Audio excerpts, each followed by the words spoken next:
Hello and welcome to Pixel Reacts, the Pixel Parent show that brings you your thoughts, reactions and takes on the biggest gaming events, releases and moments out there. I'm your host Liam Kelvin, and this will be a special solo podcast. Scott has got an important engagement, which we can all appreciate.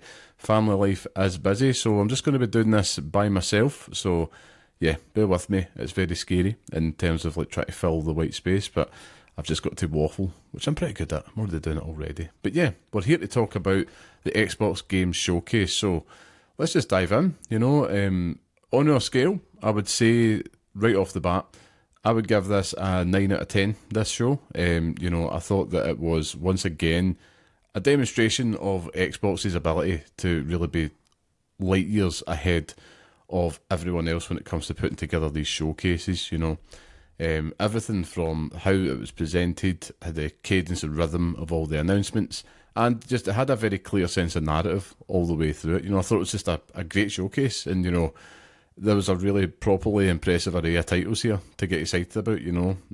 So yeah, Xbox still the masters of these showcases for me. They've got their messaging down, and yeah, it's basically just, it was a machine gun of trailers, all kept within a nice tight hour.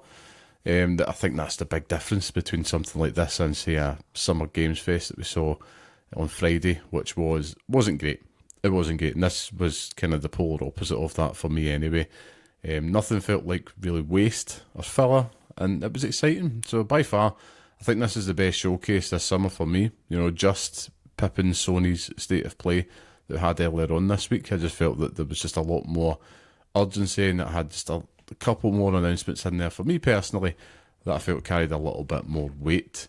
But of that, yeah, there was announcements aplenty here. Of course, there was 30 games in total, including some other cool things on top of that. And to summarise, they're really just driving home the whole Xbox Play Anywhere messaging in this. They're just wanting to make sure that everybody knows that if you're purchasing or playing an Xbox game, they're wanting you to be able to play it anywhere possible, whether that's on your Series X, whether that's on PC, even like the likes of PlayStation 5, for example, that was featured a lot in this showcase, when it was talking about the games where they were available, which I thought was pretty cool. I feel that Xbox just in general are ahead of the curve, and we've spoke about this on the podcast before.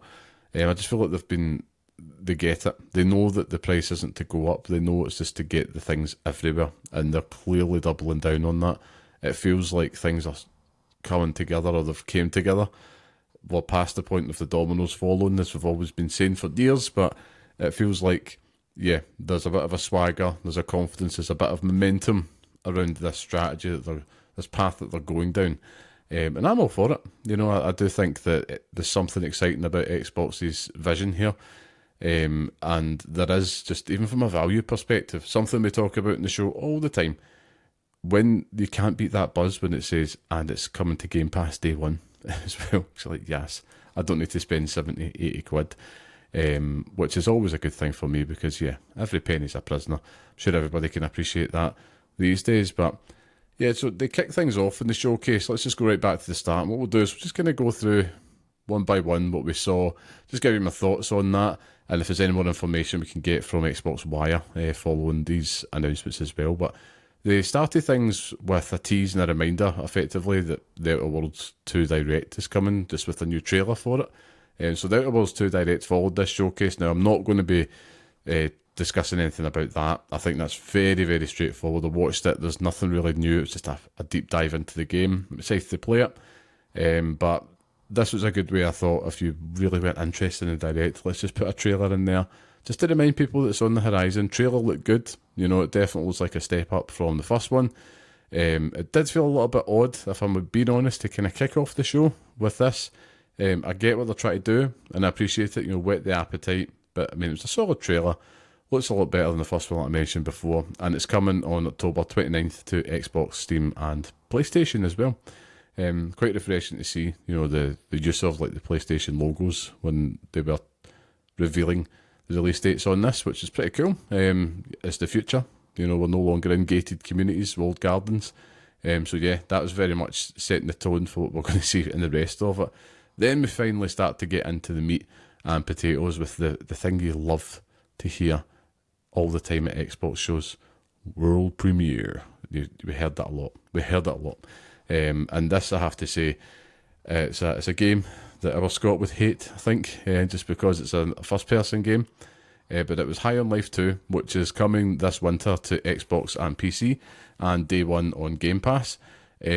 Right off the bat, looking at it, it was very, very polished and very visually impressive, and that was on display throughout this, Even I never played the first one. Something I might be intrigued to go revisit ahead of this. It's something I think I want to check out the second one, because it looked like a lot of fun. A lot of good sense of humour following on from what the first one had.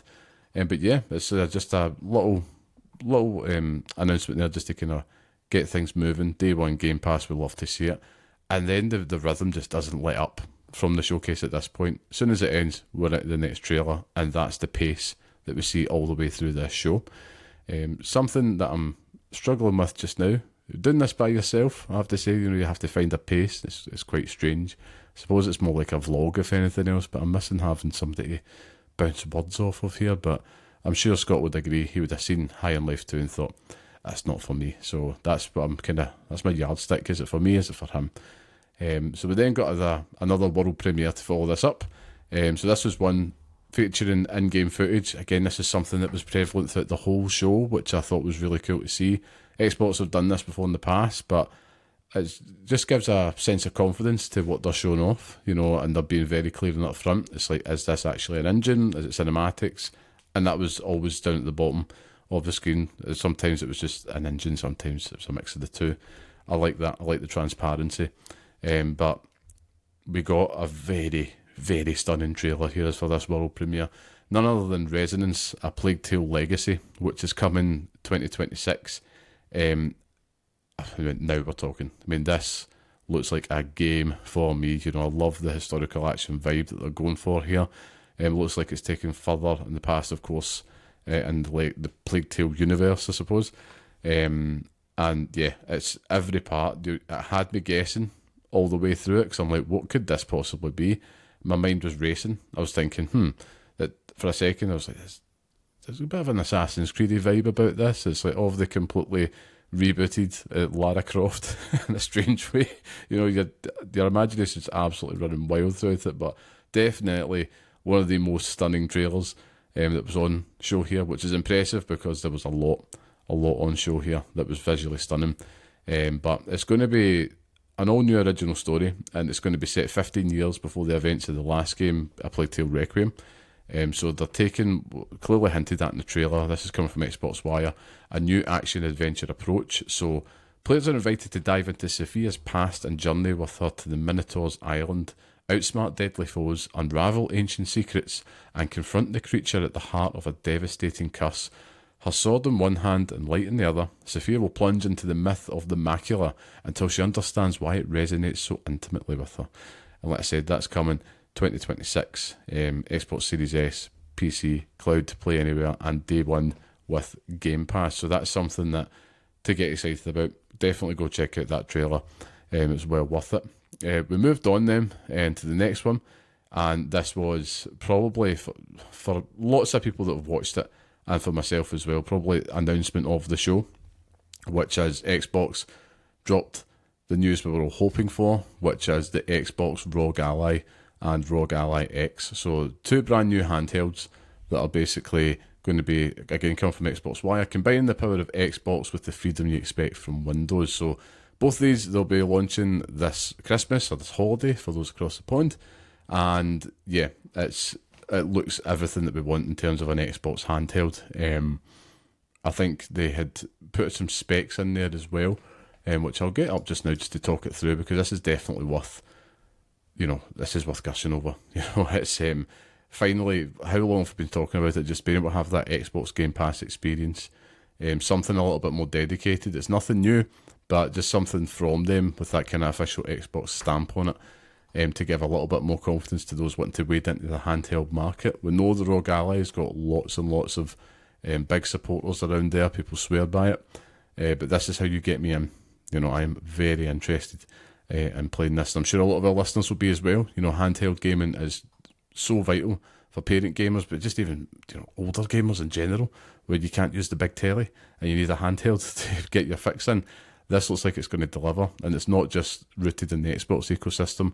You can also boot up games using Steam, for example, as well. So very, very cool. So there was 2 versions announced here. You got the ROG Ally, which is kind of the more casual side of it, and then you've got the ROG Ally X, which is a very high performance handheld, as they say here in the wire, built for the most demanding players. So that's definitely, you know me, that's the one that I'll be looking at, the one with a bit more juice under the hood. But you can basically play natively. It's saying you can play via the cloud or remotely with your Xbox console in another room, so it's doing it all. The design of it looks really, really cool and slick. I must say, a lot of these kind of PC type handhelds, including the Steam Deck, I might add, they aren't lookers. They're very clunky in their design, awkward. They don't look like they're very comfortable to hold. This one looks like it's definitely going a step in the right direction. In terms of, this looks like something you could comfortably hold in your hands for pretty long sessions. It features like the Xbox buttons and control scheme on that as well. So it's taking inspiration from that. So it should be as close, their version of a Portal effectively, in terms of what PlayStation managed to do, and take that design language. And ROG Ally looks like they've did exactly that here, which is good. But the big thing that they're pitching here is all around play anywhere. So it's definitely, this is the final piece of the puzzle for that.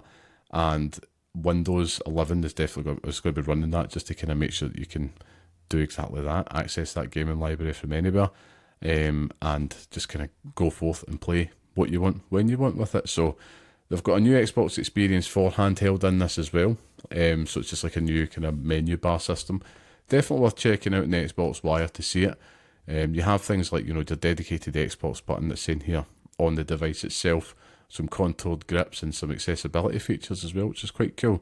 And by the looks of it, yeah, it's just all about ease of access, something that you can just fire up and play, which is what we need. I mean, I'm not somebody that will go and get a Steam Deck because it feels like I have to start again. This is how you kind of get me in there, which is great. And yeah, you'll be hard pressed to find a more exciting kind of handheld announcement this year. I think there'll be people out there that might have bought a Switch 2, might have been thinking this is more the type of experience. As somebody who's done that, I'm thinking, yeah, this is more like the kind of handheld experience that I'm after. That's got a little bit more juice under the hood. And speaking of that, in terms of the specs, so the ROG Xbox Ally, that has an AMD Ryzen Z2A, 16 gig of memory, and a 512 gigabyte storage. Like I said, that's probably more aimed towards the casual, the baseline entry version of the handheld. And you've got the ROG Xbox Ally X, it's a bit of a mouthful. Now that's running on AMD Ryzen AI Z2 Extreme. All letters and numbers. I'm not going to pretend I know what the hell that means, but it sounds cool. 24 gig of memory on that and 1 terabyte of storage. So it's a meaty boy. There's full spec lists here as well on the Xbox Wire. Like I says, this is probably an announcement of the show, so it's worth lingering on this before we continue. We've talked about the processors and the memory, the storage as well. Looks like it's running a full HD, like 1080p screen on that as well. Both capable of 120Hz refresh rate. Has a FreeSync Premium on that as well, with Gorilla Glass and anti-reflection, which is quite cool. It's going to be powered and charged with USB Type-C as well. Now there's 2 Type-C ports we can see here on the ROG Ally, and on the ROG Ally X only appears to be 1, but it's a USB 4 Type-C with DisplayPort 2.1 on that as well. Which is pretty cool. There's a few other differences I think here. This is where you're starting to get the nitty gritty in terms of what's available on that. So with the ROG Ally, in terms of other ports, there is 1 micro SD card reader, which is supporting SD, SDXC and SDHC. And on the ROG Ally X, it's got 1 USB 3.2 Gen 2 Type-C DisplayPort. It's also got 1 UHS-2 micro SD card reader. Supports everything the same as before, but with the addition of UHS-1 with DDR200 mode as well. What it does have over it is it's a 3.5mm jack on the Ally X. Sorry for that, getting tongue-tied here. 3.5mm jack on the Ally X. Doesn't have that on the base, Ally model as well. Both of them, though, has all the standard bells and whistles that you can get. They both come included with a charger stand as well, which is pretty cool to see. Usually charge that extra as well. And they're both running off Windows 11. Now, in terms of pre-orders and pricing, that's coming soon. So they'll be launching in Australia, Belgium, Canada, Denmark, Finland, France, Germany, Ireland, Italy, Japan, Korea, Mexico, the Netherlands, New Zealand, Norway, Portugal, Poland, Saudi Arabia, Singapore, Spain, Sweden, Switzerland, Thailand, Turkey, the United Arab Emirates, and the United Kingdom, as well as the USA. That's coming all to all those markets on holiday this year. Now, there are going to be more details down the line. Pre-orders will be going live soon. So you can also sign up to be notified when pre-orders go live. I imagine that these won't be cheap, especially that Ally X. I think it's going to be, easily north of the £700-800 mark probably. Who knows? We'll see. If I look at the prices of like Rogue Allies just now, yeah, the Asus like Rogue Ally X handheld £800. Just now I'm looking at it in Curry's. And the Rogue Ally handheld one, the standard one's about $449. So, yeah, this is going to cost a wee bit, but it should run like a dream. But that was definitely one of the biggest announcements of this showcase by a country mile. Really, really excited about it. Something I want to definitely try my best to invest in. We shall see. I'm not sure how we're going to float that one, but we will try and chance it anyway. And we'll move on next. So basically Sarah Blondin had came out just to talk about, unifying gaming, no matter where you are, your device. She was saying the Xbox Ally is just basically an Xbox you can hold in your hand, powered by Windows. Hollow Knight Silksong will be on Game Pass day one on launch of the ROG Xbox Ally as well. And all games that were shown in the showcase can be played on this Xbox ROG Ally as well. There's currently over 1,000 Xbox Play Anywhere titles, which is pretty cool. So you know as soon as you invest in this, you've got an absolute boatload of games to play on it, which I thought it's good to just hammer home. And this is the whole thing I keep coming back to with the messaging piece. Xbox just have a really tight hold on messaging, and I'm not sure if any listeners are agreeing or disagreeing with it. I just feel like they're just do a much better job than what, if you compare it to State of Play, where it feels very benign at points. They're almost there, they're not far off it. Nintendo's, it's a bit more closer to State of Play. There's just something about it that just feels a little soulless and not as coherent, whereas the Xbox shows always feel like they're well packaged and they are more curated in terms of their messaging. But hey, that's probably just my day job opinion. I'm sad. I'll look at things like that, I suppose. For most people, they'll just enjoy it for what it is and move on, and that's definitely the best way to be. But move on to the next announcement here. We've got from Bandai Namco, which is the Blood of Dawnwalker, which was a brand new game that we've seen for the first time. Again, in-game footage, medieval horror vampire vibe basically. Looks very, very good. The music that we're playing here, I have to say off the bat, was very Witcher 3. And that's all I was getting the vibes of. It was basically like if Blade met The Witcher. That's kind of how I would summarise what I had seen here, but it looked really, really cool. Quite excited about this one. So that's coming in 2026 to PC, Xbox and PS5, Play Anywhere. All the usual stuff that you see at the end of a lot of these trailers here. But this is definitely one of the most exciting ones, I think, as well. Like, they were starting strong, you've got a good bit of momentum at this point. But it's dark fantasy, role-playing game. Basically, if that tickles your pickle, yeah, definitely go check out this trailer. I know this is one that both me and Scott will be very interested in playing. So yeah, I can't wait to kind of see more of this and see if it is coming to Game Pass. I don't have anything here about it here, but next year, man, that calendar's filling up, and we've still got GTA 6 in the mix as well. We're going to be eating next year, that's for sure. But then we're treated to another world premiere, so very, very pleasantly surprised that Super Meat Boy is back. So Super Meat Boy 3D coming early 2026, day one on Game Pass, PS5, PC and Xbox. I mean, the 3D platforms never looked so good and insane. I mean, if you're a fan of Super Meat Boy, it is doing exactly what it says in the tin here. It's that, but it's expanded out into 3D.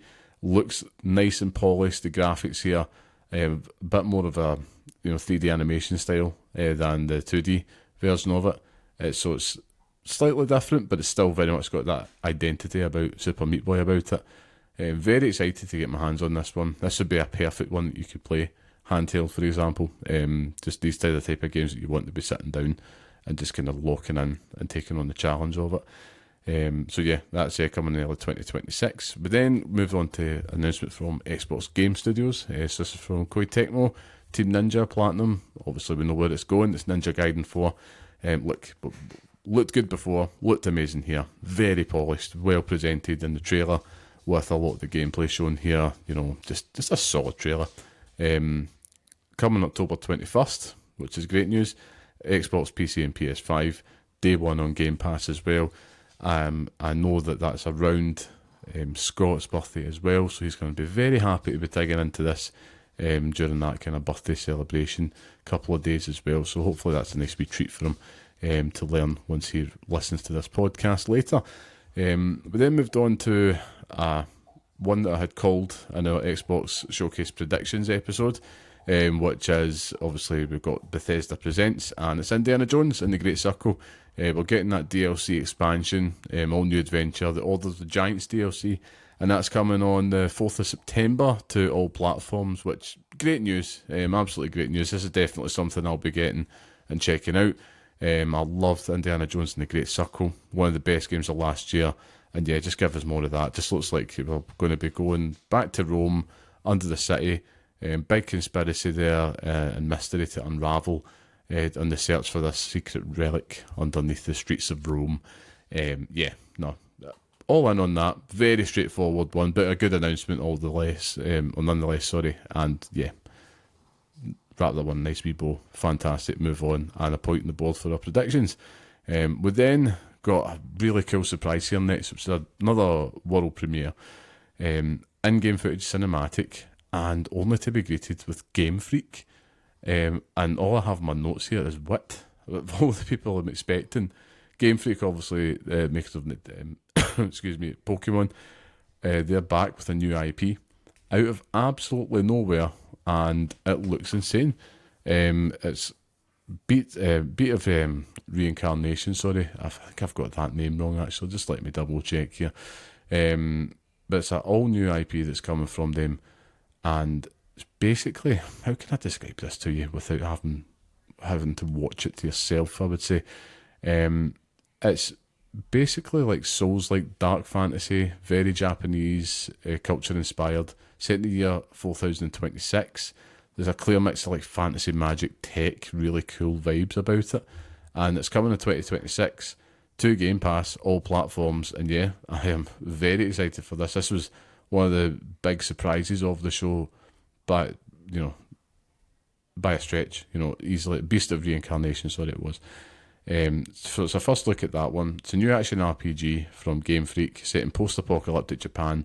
The world has become consumed by corruption and overtaken by formidable beasts.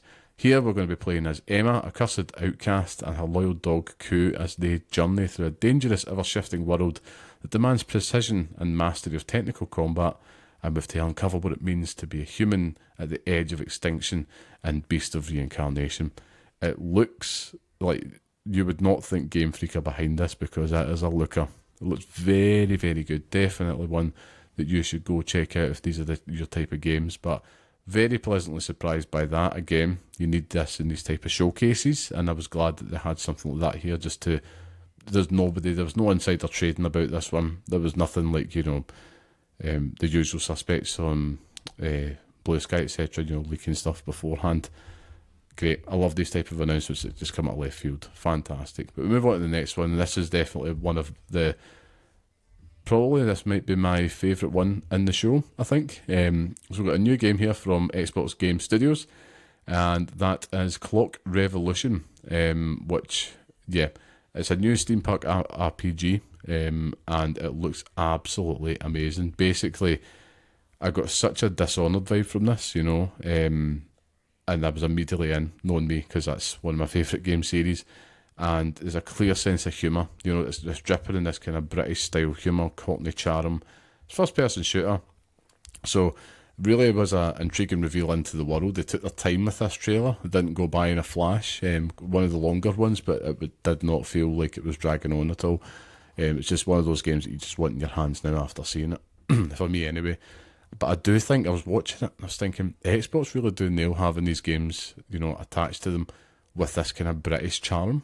And there's a few games like that here, and it feels like this definitely seems to be the home of, a lot more British charm in games and that style of humour. They've teased a lot of stuff in there. It was quite comprehensive for a trailer. Had everything from obviously some gameplay snippets of like the combat. They had even a little snippet of the character creator section as well. And it just all had such a clear sense of identity about what this game is. So I'm really excited about it. Scott will hate it though. He will absolutely hate this game. It's a bit like, if Dishonored, Fable and The Outer Worlds had a child. The gun customization was shown off as well here, which looked absolutely insane. Just a lot of first person action, and there seems to be some time mechanics in there as well. I've got my notes. Just, that kind of immersive sim type vibe as well. I think this could be a massive hit for them. If they stick to the promise that was on display here, I've made a note here, it's like Deathloop with a better sense of humour. But there's no date leaked on that. It just said coming in due time, and then a very foul-mouthed doll to close things out on. But it is coming day one on Game Pass, so that's definitely one to be excited about. From the Xbox Wire, the description here is just saying Clockwork Revolution, the time-bending RPG from inXile Entertainment, debuted a new trailer revealing the grittier side of the steampunk city of Avalon.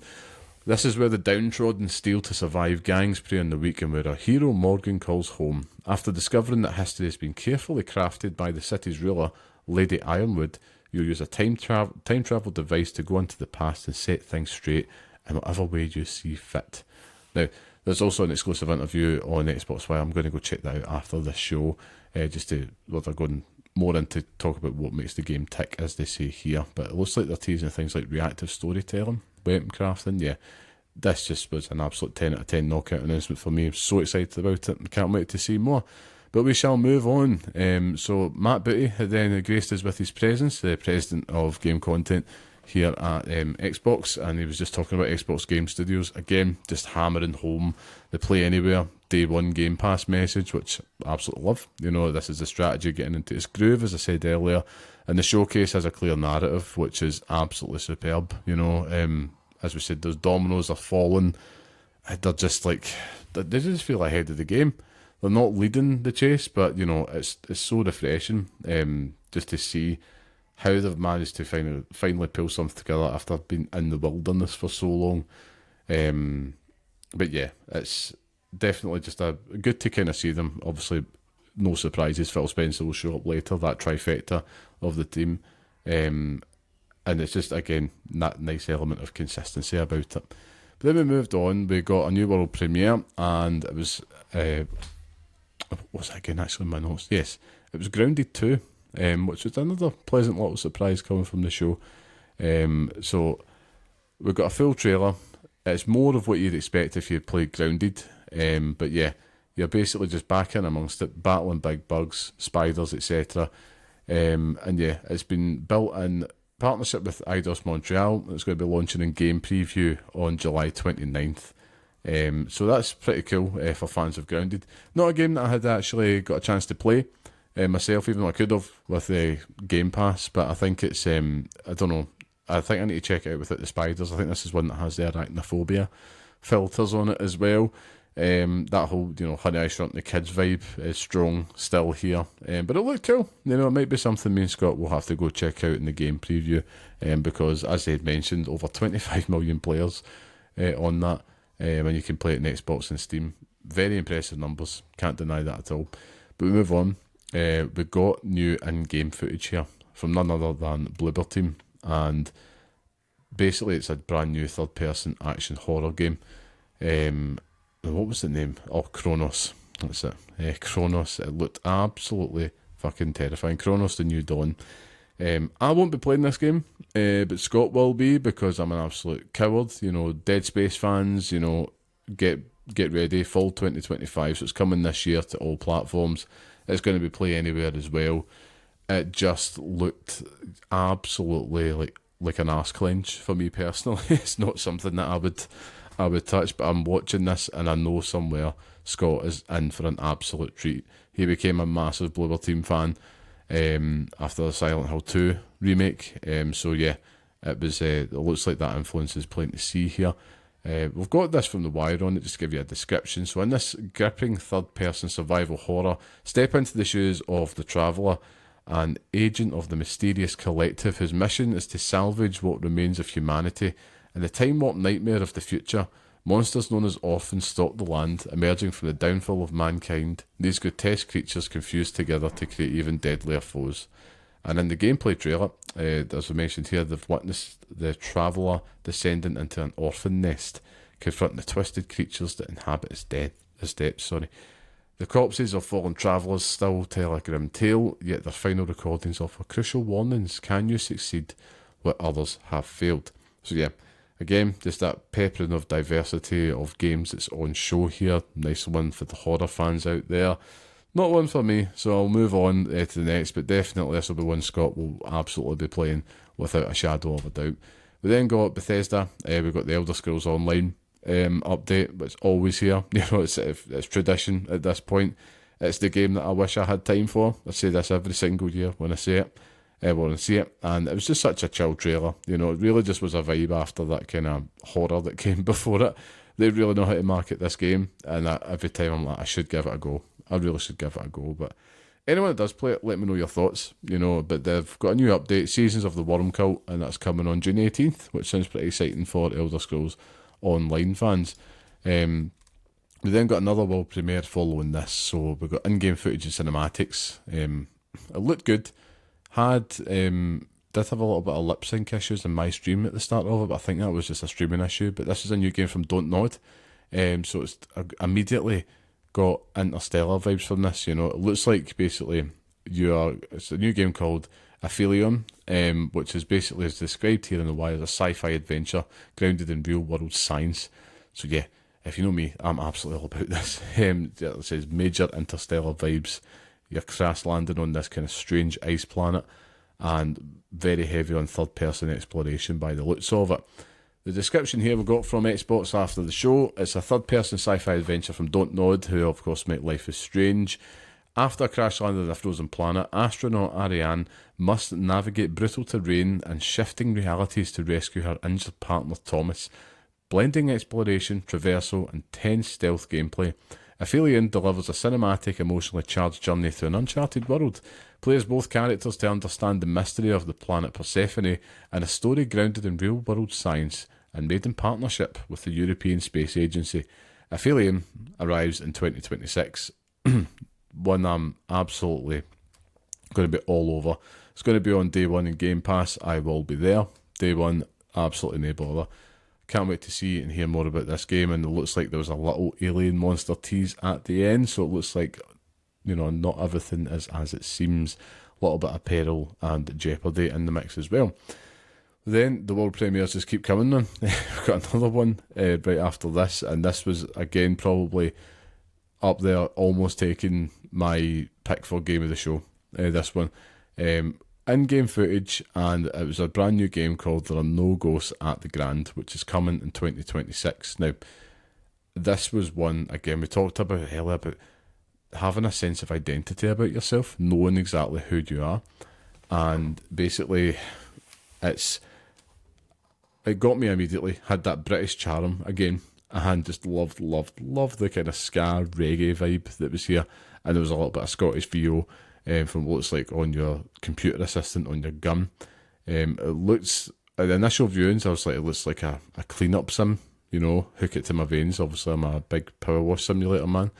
Really cool art style on display here, but it looks like they've got some mix of environmental puzzles as well. It just looks so creative and cool, and again, there was just such a unique sense of identity about it. And yeah, day one in Game Pass, it's an absolute hell yes for me. One of the best things I had seen in this showcase by a country mile for me personally. We've got a little bit of a description from The Wire, of course. So, as it reads, inherit a crumbling English hotel and restore it by day by battling ghosts by night, and there are no ghosts at the Grand. With a sardonic cat, a talking power tool, and a twisting supernatural plot, this is a spooky, cosy, musical mystery unlike any other. You have exactly 30 days and 30 nights to restore the crumbling hotel and explore the surrounding seaside village for eerie supernatural secrets. And yeah, that's coming to Xbox, PC in 2026. and finished by saying, "Just don't believe them when they tell you that there are no ghosts at the Grand." This is definitely going to be one of those big sleeper hits, I think, for next year. Just looking at it, I think it's going to be a critical darling in the making. Again, if it delivers on the promise. So excited about this one. Again, just really happy to see just such a variety of games, and we've come a long way from just having nothing but shooters in these type of Xbox showcases. So yeah, fair play to them, and I look forward to hearing and seeing more from it as well. Then got a little update on Age of Mythology Retold. There's a Heavenly Spear update coming 2025 with a Japanese Pantheon edition. Not really for me, that one. That was probably as close as you'll get to the filler announcements in this. We then got some in-game footage. Basically a brand new game called Mudang Two Hearts, which was very, very interesting, I would have to say. You know, they describe it as a cinematic tactical action adventure, and it's coming in 2026. Now, I really couldn't make head nor tails of it because it had a lot of stuff going on in the trailer. We've got here from The Wire, Mudang Two Hearts is a third-person tactical action adventure set in the Korean peninsula after reunification. And again, it's the first time it was on show today. It's blending stealth, close quarters combat, and emotionally driven storytelling into a seamless cinematic experience. So we're going to be experiencing the story through two distinct perspectives. So through Ji Jung-tae, a South Korean Special Forces operative dispatched to the south, and Gavi, a K-pop idol whose past holds a dangerous secret. And as a new wave of terrorist attacks fractures the fragile illusion of peace, the two become entangled with an enigmatic militant group known as Byeolmoban. Now, again, it was absolutely stunning, and no surprise here to learn it was Unreal Engine 5, and yeah, it looks like it's definitely inspired by the likes of, it's not a Kojima-like game, but you can see the inspiration there. At first, there was like a clear, there's nods to like some type of zombie-type rage virus in here as well. There's a lot of stuff going on in this. A little bit muddled, I would say, and almost a little bit risky with the whole reunification stuff with the Korea setting. But it was interesting. You know, it's definitely got me intrigued. It wasn't one I was watching thinking, no, this is a day one thing for me, but I actually think this is definitely one for Scott. This is one that he should definitely be paying attention to, if not already. But yeah, we'll look forward to learning more about that one because it looks something different, unique and interesting.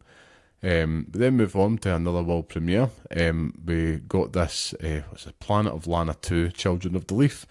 So yeah, it was in-game footage cinematics, very beautiful art style, simple painted look, coming in 2026.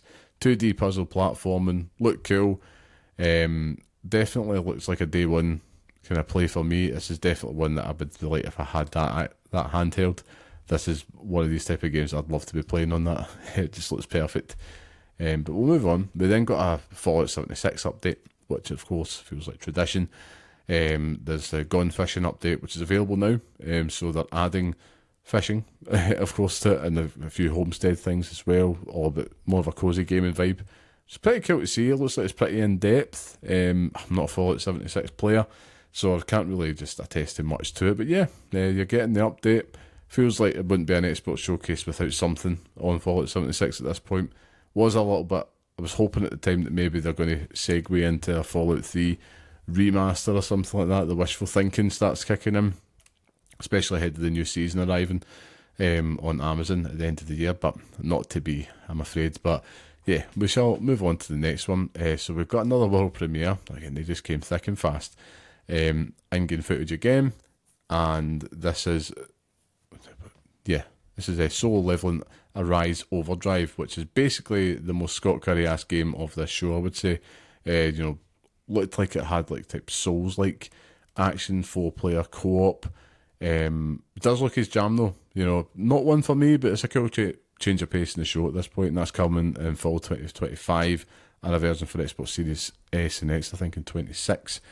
I'm just going to look down the Xbox Y here to see if there was a little bit more, because that date was a little bit funny. But yeah, solo leveling is making its debut on the Xbox, as they say here. Action RPG. So yeah, Xbox PC versions coming in fall 2025, and Xbox Series X and S and Cloud is to come in 2026. So yeah, I think this is definitely going to be Scott Curry's jam, without a shadow of a doubt. We then move on to another world premiere. It says they just didn't stop at this point. We were getting spoiled. This is from Paw Print Studio. Again, in-game footage and cinematics. And I sound like a broken record, but it's impressive to keep seeing it. And it's a brand new game called Animo, which is like basically a Pokemon vibe. You know, a creature collecting action RPG. That's basically the immediate vibe that you get watching it. It was just the most adorable and gorgeous game ever made, perhaps looking at it, to be honest with you. It looks like they were hinting at some of the gameplay mechanics in there. But I've got the description here of what they're actually up to. So it's they describe it as a groundbreaking open world ARPG where players are invited to join the exploration of a living and dynamic world, meet the magical animal that inhabit it, instead of waiting for someone else to create their dream game. And the Animo team did it themselves. So you travel across a beautiful new world, meeting, learning about, and capturing the animal that inhabit it. Battle Animo in real time, or use the twinning system to become an animal. So yeah, that's what they hinted at in the trailer. There's going to be a closed beta for that, or for PC players this year. And they've got some more information in the Xbox Wire. Definitely by a country mile the most adorable game. This is definitely one I think that might end up becoming a bit of a hit. Kind of like we saw, I forget the name of the game now, the other Pokemon rip-off with guns. I can't, Palworld, that was it. Looks like it has something about it, for sure. I can see this doing quite well, I really can, just because it's so damn adorable. Yeah, we shall move on. This is a difficult thing about doing these things by yourself, so you don't have to become dry. It's definitely a bit of a marathon at this point, I shan't lie, but we're almost there. And thank you for sticking with us if you have so far. We then got an update. We got the Birdman himself, Tony Hawk, appearing. So it's Tony Hawk's Pro Skater 3 and 4 update. Just a new trailer for that, but there's a few cool things shown off within it. He did promise that there's more secrets and stuff and that on the way, but this trailer was revealing a lot for something that's coming out next month. They're going to be adding new parts, new music, new skaters. So this is kind of like the launch trailer here. And obviously I'm 100% in on this, but I'm just amazed. They did like little shots showing the OG Tony Hawk's Pro Skater 3 and 4 and what it looked like then into what they've done now, and it's amazing to see how much of a facelift it's got, because you can take that for granted. It's like this is how you remember it in your head, when actually it is like light years ahead of what it used to look like. It's so impressive. Bam Margera was shown off. You've got a little bit of CKY playing in the background, which is great to see. It's the whole vibe of that era. But then they dropped, we're getting Ninja Turtles, specifically Michelangelo. He's here as a secret skater. And this is how I get my son into Tony Hawk's Pro Skater. I'm so excited, so excited. And he also got a little shot of Doomguy as well. And the best part is that the demo is available today. So I am on that shit once we are finished here. And that's, again, day one in Game Pass. I believe it's also coming to Switch 2 as well, which is where I think I'm going to be playing the majority of this. But I'll still be playing it thanks to Game Pass on Xbox, which is amazing. We then moved on. We've got another world premiere from the makers of Spiritfarer, which is this brand new game called At Fate's End, which looked absolutely incredible. Really did. It's a brand new game, as I mentioned, from that team. So it's an action-adventure game where you fight the ones you love. You wield the legendary god sword Asus as Shan, the deaf young heiress of the Hemlock clan. So you have to solve intricate narrative puzzles, uncover painful truths, and hone your blade skills and knowledge to face your estranged siblings in intense emotional duels, and ultimately decide your family's fate. It just looked special. It really did. I was very excited about this one. With that 2D action style with it, and the art was just gorgeous. It's day one Game Pass. I am going to be there, no shadow of a doubt. Didn't get a specific date on it, but I am very, very excited for this one you should go check out for sure. We then moved on to what I predicted would have opened the show, but boy, I couldn't have got that more wrong. We got more from Gears of War Reloaded. So yeah, it's just a little kind of trailer for that. I can't wait to return to this. It's going to be me and Scott playing co-op on insane difficulty. It does look visually amazing. What the treatment that they've given this game, it stands, shoulder to shoulder with modern games. And yeah, it's just bigging up how they're going to be putting this on all platforms. Again, come back to that messaging, cross-platform support on there as well, 120 frames per second multiplayer, 4K, you name it. And it's coming on August 26th, which will be pretty much next door to my birthday, so that's going to be a wee birthday game. I'm playing that day one on Game Pass, so I'm looking forward to that. But yeah, you know what it is. If you're a Gears of War fan, it's exciting, and if you're somebody that has yet to experience it, yeah, they're doing the right thing. This is a way to introduce it to PlayStation players for sure. It's a fantastic game. You'll not go wrong. We then got another world premiere. This is one probably the worst kept secret in gaming just now. We've got the announcement of Persona 4 Revival, which is coming to all platforms, as well as Game Pass day one as well. So this is definitely we didn't get a date here, it was just an announcement, but they're doing a full remake of the classic JRPG. And yeah, this is probably the one I think would hype Scott the most. Perhaps, maybe I'm wrong. But I think, yeah, it's definitely something that the internet's known of for some time. And we got it here. And yeah, well, no more to say on that, so we shall move on. We then got a update for Sea of Thieves. Again, another traditional update here. Every time I see it, I always think the same thing, which is same with Elder Scrolls Online, but particularly with Sea of Thieves, is that I really wish that I played this game more. You know, I'm always really interested in these updates that they show. You know, again, just looks very much all orientated around the smuggling. But it's a new update for Season 17, Smugglers and Tide, which is coming in August this year. So not long to go at all. It just looks like a good laugh, and it's just something that, yeah, I feel like it might just be too late for me to get on board. Pun fully intended. But I would love to just I might dabble in it. It's just something, I know there's something in there, I just need to make the time for it, but these updates just make it seem appealing, you know. But yeah, if you're a Sea of Thieves fan, more content on the way. Then we got a world fucking premiere, as they said, all in-game footage from Skybound. This was Invincible Versus, which is a fighting game, 3v3 tag fighting, coming in 2026. It just looked like the show, man. It was, and it looks like all the voice cast are here. It looks so cool. Definitely one of the best games on show as well for this whole showcase. And this would be one I'm really dying to see what like Maximilian Dude's reaction would be to this one, as well as Scott's. I think this is definitely going to be his jam, for sure. Looked like it was absolutely pulsating, brutal, everything you'd expect from Invincible, and a perfect fit for a fighting game. I think this might have been one that was potentially kind of rumoured. I'm not going to say leaked, but it was rumoured about for a while, but it was great to, when it had dropped in this showcase, I don't think anybody's really thinking that's what they were going to get. So yeah, it was cool to see it here.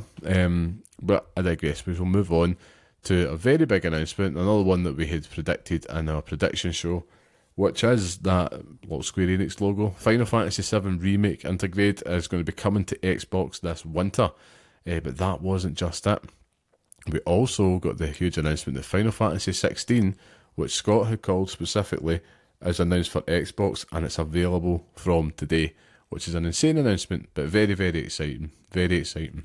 But yeah, it does what it says in the tin. Getting about it, Xbox players, if you haven't played them already, fantastic games. And yeah, as somebody who recently got in the Final Fantasy bandwagon, yeah, I'm very delighted about that one, because you want these games everywhere. Great to see. We then got another world premiere, and it's from Double Fine, which was amazing to see. Again, in-game footage and cinematics, and it's a new game called Keeper. Just looked absolutely gorgeous, incredible, and just had that art style we come to expect from Double Fine. You know it's going to have the quality. But we've got the description here from the Xbox Wire. It's coming on October 17th. Day one on Game Pass, and it's just going to be on PC and Xbox as well. But it's been described as Keeper, the beautiful otherworldly third-person adventure from Double Fine Productions. It was announced with a very somewhat psychedelic and mysterious first trailer. So what you see in the trailer is a lighthouse that, after eons of standing dormant, falls to the ground, breaking into heaps of rubble, but reassembles and stands up again on newly formed legs. It has awakened.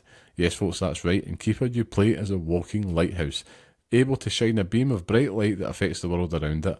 With a spirited seabird companion coming along for the ride, the trailer takes us on an epic adventure into a strange and noble island, joining the lighthouse on a journey towards the centre of the island. It just looks so creative, beautiful, and just intriguing. Everything you come to expect from Double Fine. So I think, yeah, this was definitely one of the big ones of this show. I'm so happy to see that we've only got a few months to wait to play it, and that it's on Game Pass as well. Very, very exciting. Good time to be an Xbox gamer. There's just plenty here in the second half of this year after what was a very good first half. So yeah, that was fantastic. Then we got the big man himself, Phil Spencer, who I have to say, he's looking quite trim. You know, if it's good to see him looking a lot more healthy and a bit less stressed, he's looking good. He did kind of tease out there that when he was talking at this stage, that, you know, the likes of Fable, Gears of War ED, and the new Forza Horizon all mentioned for the Xbox 25th anniversary, which I believe is next year. So it kind of feels like, yeah, that's his way of saying, not here now, but it was nice to hear that they've not forgotten about it, and we're kind of like, yeah, that's going to be there for next year, which gives them a very good kind of batch of releases to look forward to, and what will be an important year for them. So no issues with that at all. Obviously you want them sooner, but, you know, let them cook, let them do their thing. I think 2026 is just lining up to be an all-timer if we do get all of them in that 1 year. But there was one more thing, there always is, you have to do it, with the world premiere. And of course, we couldn't leave the big dog out. It's Call of Duty Black Ops 7. And yeah, I like the way that they kind of shown this off. Now, I know for a lot of people, Call of Duty is going to be a bit of a damp squib. I am a Call of Duty mark. I'll still play it, particularly the Black Ops games. And it kind of looks like this might be a proper sequel to Black Ops 2. Because the villain Menendez is back. It looks like we're also starting that... I can't remember the actor's name. It's Milo Ventimiglia. I believe he was in Heroes fame as well. He was in there. It looked absolutely like the graphics here are like mind-meltingly good. So you know it's got that Call of Duty money behind it. All in-game footage and cinematics. Looks like it's definitely going to be again with the Black Ops kind of big tech company, weapon manufacturers are bad type thing. But it also had Nine Inch Nails featured all over the track as well, all over the trailer as well. So are they bringing back Trent Reznor to do the soundtrack? Is that what they're hinting at here, like they did with Black Ops 2? I bloody well hope so. So we'll wait and see. But day one in Game Pass, yeah, more Call of Duty. I'm surprised that they've went for a Black Ops follow-up. Usually they kind of rotate it between the kind of mini franchises between Call of Duty. But yeah, I think this is the first time in a long time they've done that. And yeah, that wrapped up the end of the show. Like I said, it was a 9 out of 10 for me. And all these announcements here, there's just so much to get excited about and get hyped about if you're an Xbox gamer. I do encourage you, if you've got the time, to go check out Xbox Wire. Just go have a look at the trailers. We'll try and leave it in the description on the YouTube video as well, just so you don't have to go hunting for it, where you can see all the trailers and videos at your own leisure. But yeah, that's all from us then. That's all from Pixel Reacts and the Xbox Game Showcase. So tell me, what did you make of the show? Were you happy with the announcements? Let us know on Blue Sky at pixelparents.bsky.social, or write to us at pixelparentspodcast@gmail.com. And of course, feel free to leave a comment as well, and do like, share and subscribe this podcast as well. And if you like what you hear, you can also leave a wee 5-star review for more. And you can listen to the Pixel Parents podcast every week on your podcast platform of choice, where we discuss the world of gaming from the perspective of parents. But until next time, stay safe, stay sane, and thanks for listening.